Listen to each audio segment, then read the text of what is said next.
السلام عليكم ورحمة الله وبركاته. ازيكم عاملين ايه؟ يا رب تكونوا بخير. النهارده ان شاء الله هشارك معاكم طريقتي في عمل المبروم او الكسكسي. المبروم الاكل الحلوه قوي اللي احنا بنحب ناكلها مع الفراخ مع اللحمه مع البط كده، بتبقى طعمها جميل جدا، وكمان بتتاكل مع اللبن كده والسكر، بتبقى طعمها حلو قوي.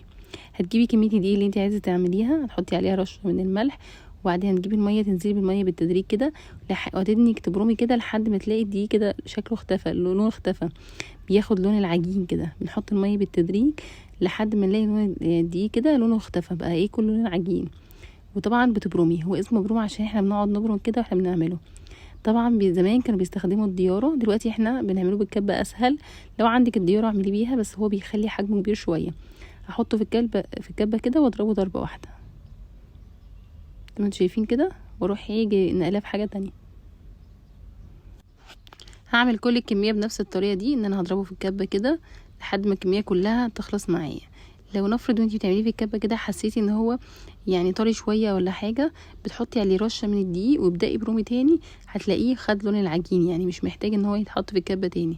خلاص، لو انتي حسيتي ان هو محتاج يتضرب تاني في الكبه ممكن تضربيه كمان ضربه. هعمل كل الكميه كده زي ما انتوا شايفين كده اهو.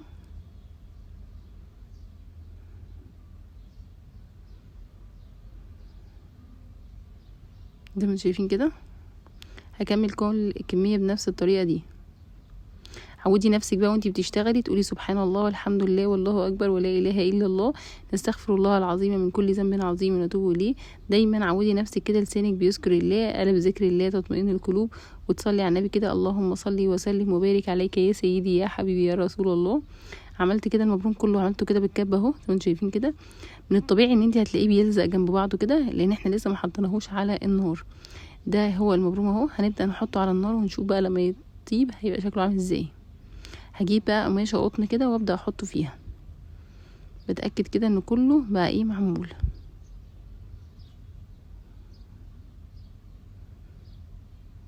جبت كده بقى زي فانلة كده وهبدأ احطه فيها.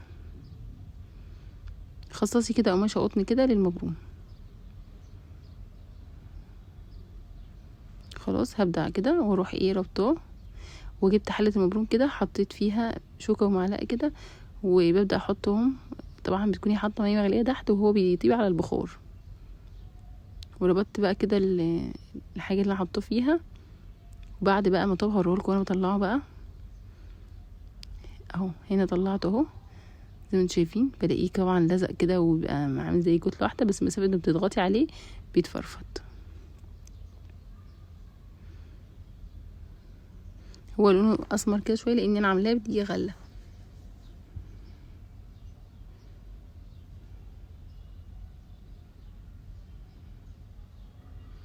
زي ما انتم شايفين كده.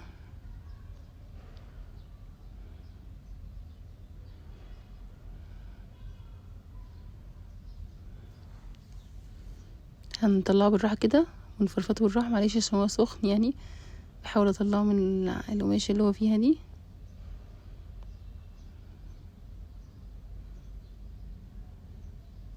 هو بس كان سخن فانا بتعامل بالراحه يعني، بس بصوا بيتفرفط بكل سهوله زي ما انتم شايفين كده.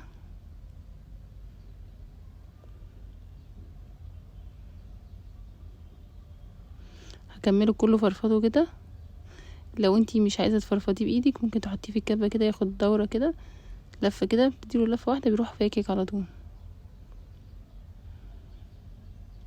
وعشان يبقى انعم كمان.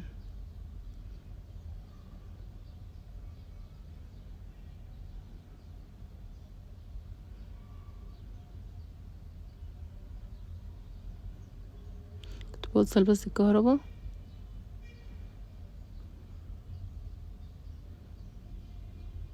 كان عندي اليوم ده عزومه وقلت اصور معاكم المبروم ازاي بعمله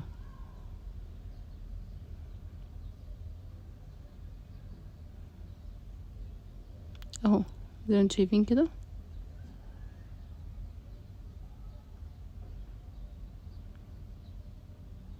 احط كميه تانية، قلت اعمله كله بنفس الطريقه كده لحد ما كله يتفرفط. لو انت عايزاه كبير ما تعملوش في الكبه عادي، اعمليه كده. لو عندك الدياره كمان هيبقى اسهل في المرحله دي. برضو في الدياره كنت هتمسكي الدياره وتنخليه كده بالدياره، والكبير تعملي بيها.